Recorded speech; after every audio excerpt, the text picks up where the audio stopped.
One thing that you gotta love about Toronto is that there's so many places to visit and things to do in each neighborhood. You're probably all really familiar with regular Chinatown, but what about East Chinatown? It's a small community located between Riverdale and Riverside. East Chinatown got its start in the 1970s when both Chinese and Vietnamese businesses started to open up shop on Gerrard Street East because the rent in the regular Chinatown was just way too expensive. Over the decades, it's really developed and gone through several different changes. It started off as an area for people to escape high rent, then it slowly trickled into an area that was being abandoned, but now it's a sprawling community. So today, we're gonna be spending the day in East Chinatown and we're gonna show you some of the coolest spots to hit up.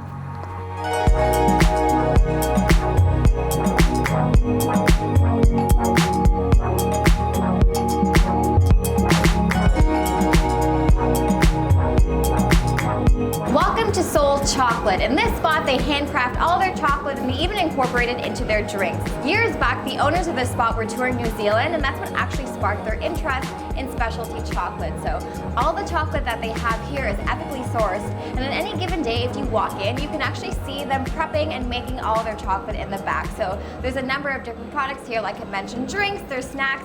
They also have their own line of chocolate bars. So if you go over to this wall here, there's a whole set of them, and if you pick up a specific bar and just read the label on the top, it actually names the country that the chocolate came from.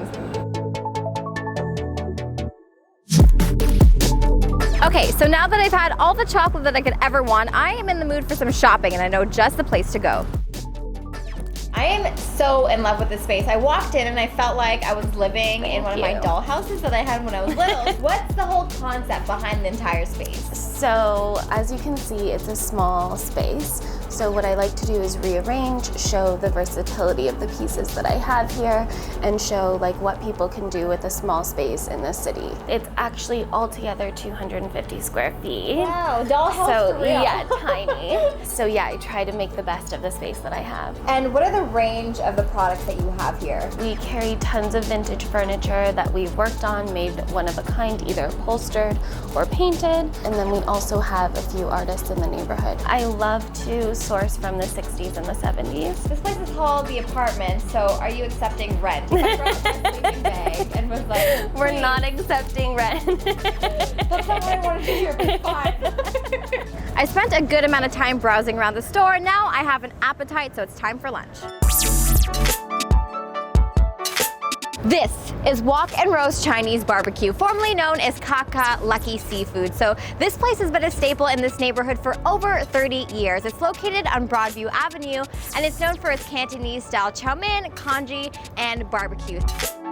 If you're eating on a budget, this is a really, really good place to be. So for example, if you're ordering takeout, you can get a full box of food with rice and meat for just $8. That's my kind of food.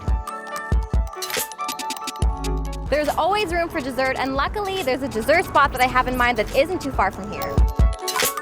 We're inside of Wong's Ice Cream right now, and this specific ice cream shop is known for its unique and really cool Asian-inspired flavors. So you can find things like black sesame ice cream, there's Thai iced tea ice cream, as well as Hong Kong milk teas. In terms of how this place originally started, the owner had actually opened up a shop in Hamilton first. It was called Henry Brown's, and then he kind of decided, Hamilton's way too far, I need to open up a shop in Toronto, which is why Wong's exists today. So it is now a staple in this neighborhood, and aside from the ice cream, cool place to lounge. Check out this chair/couch.